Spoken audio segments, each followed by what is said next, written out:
Hi மக்களே, இன்னைக்கு நாங்க எங்க வந்திருக்கோம்னு பாத்தீங்கன்னா கத்திரிக்காய் தோட்டத்துக்கு தாங்க வந்திருக்கோம். ஸோ நம்ம கத்திரிக்காய் தோட்டத்துல பாத்தீங்கன்னா கத்திரிக்காய் நல்லா காய்ச்சி இருக்கு.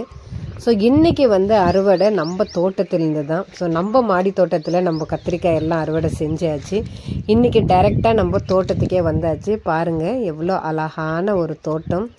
ஸோ கத்திரிக்காய் எனக்கு ரொம்ப பிடிக்கும். ஸோ கத்திரிக்காய் பிடிக்காத மக்களே இருக்க மாட்டாங்க. ஸோ கத்திரிக்காய் ரொம்ப விரும்பி சாப்பிட்றவங்களும் இருக்காங்க. ஏன்னா ரொம்ப நல்லது உடம்புக்கு கத்திரிக்காய். ஸோ பாருங்கள், இன்றைக்கி அறுவடை செய்யலாம் வாங்க. ஸோ என்னோடய தம்பி ஒரு சைடு, அப்புறம் நான் ஒரு சைடு, அப்புறம் பார்த்திங்கன்னா என்னோடய தம்பியோட ஒய்ஃப், எல்லோரும் 3 பேருமே மாற்றி மாற்றி கத்திரிக்காய் பறிச்சிக்கிட்டு இருக்கோம்.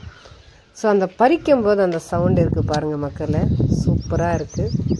ஸோ பின்னாடி பார்த்திங்கன்னா இந்த வண்டு, அதே மாதிரி குருவி, இதெல்லாம் பார்த்திங்கன்னா நல்லா சத்தம் போட்டுட்ருக்கு.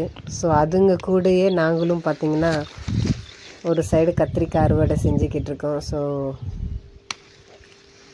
ரொம்ப சைஸ் பெருசாகவும் இல்லை, ரொம்ப சின்னதாகவும் இல்லை, மீடியமாக இருக்குது கத்திரிக்காய். ஸோ பார்த்திங்கன்னா எல்லோரும் ஒவ்வொரு சைடாக போய் கத்திரிக்காய் பறிச்சிட்ருக்கோம் பாருங்கள்.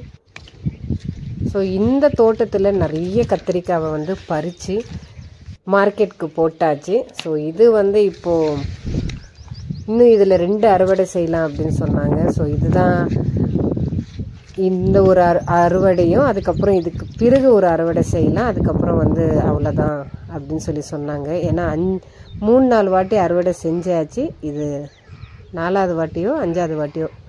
ஸோ நம்ம பறிச்சுக்கிட்டு இருக்கோம் பாருங்கள். ஸோ அந்த க்ரீனிஷ் செம்ம அழகான ஒரு அட்மாஸ்ஃபியர் இங்கே. ஸோ பூக்களும் பாருங்கள் நல்லா இருக்குது, அதே மாதிரி பிஞ்சுக்களும் நிறைய இருக்குது. ஸோ காய்கள் எந்தெந்த செடியில் இருக்குது அப்படின்னு சொல்லிட்டு நம்ம தேடி தேடி போக வேண்டியதாக இருக்குது. ஏன்னா அவ்வளோ சீக்கிரத்தில் காய்ங்க தெரிய மாட்டேங்குது. ஏன்னா நெருக்கத்திலே ஃபுல் செடிங்க பார்த்திங்கன்னா இருக்குது பக்கத்துலேயே. ஸோ இலைகளோடு மறைஞ்சி இருக்கும். நம்ம இந்த மாதிரி செடியை அந்த கிளைகள் இந்த மாதிரி தூக்கி பார்த்தா தான் நம்மளுக்கு எங்கெங்கே காயெல்லாம் இருக்குது அப்படின்னு சொல்லிட்டு தெரியும். ஸோ பாருங்கள், சிலது பெருசாக காய்கள் இருக்கும்போது தெரிஞ்சிடும், சிலது மறைஞ்சி இருக்கும். ஸோ பாருங்கள், கத்திரிக்காய் ஃப்ரெஷ்ஷான கத்திரிக்காய். ஸோ பச்சை கத்திரிக்காய் இது.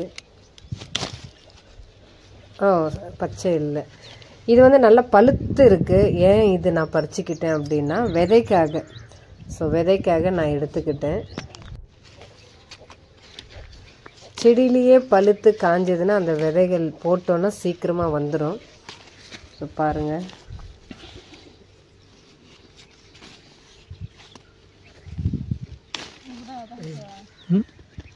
ஸோ காய்கள் எல்லாம் பார்த்திங்கன்னா பறிச்சுக்கிட்டே இருக்கும். ஸோ ஒரே இடத்துல 3-4 அதே மாதிரி 2 கொத்து கொத்தாகவும் இருக்குது. கொஞ்சம் பிஞ்சுக்கெல்லாம் இருக்குது. ஆனால் இலசாக இருந்தாலும் அது சாம்பார் இல்லை எண்ணெய் கத்திரிக்காய்க்கு நல்லா சூப்பராக இருக்கும். ஸோ எல்லாமே பறிச்சுக்கிட்டோம். ஸோ இந்த வீடியோ பார்த்து நீங்களும் ரொம்ப என்ஜாய் பண்ணியிருந்தீங்கன்னா மறக்காமல் என்னோடய சேனலை சப்ஸ்கிரைப் பண்ணுங்கள், சப்போர்ட் பண்ணுங்கள். உங்களுக்கு டைம் கிடச்சிதுன்னா என்னோடய சேனலை விசிட் பண்ணி வீடியோஸ் அதே மாதிரி ஷார்ட்ஸ் எல்லாம் இருக்குது, போய் பாருங்கள்.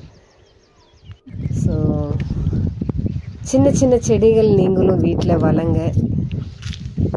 அந்த ஒரு சந்தோஷமாக வேறு லெவலாக இருக்கும்.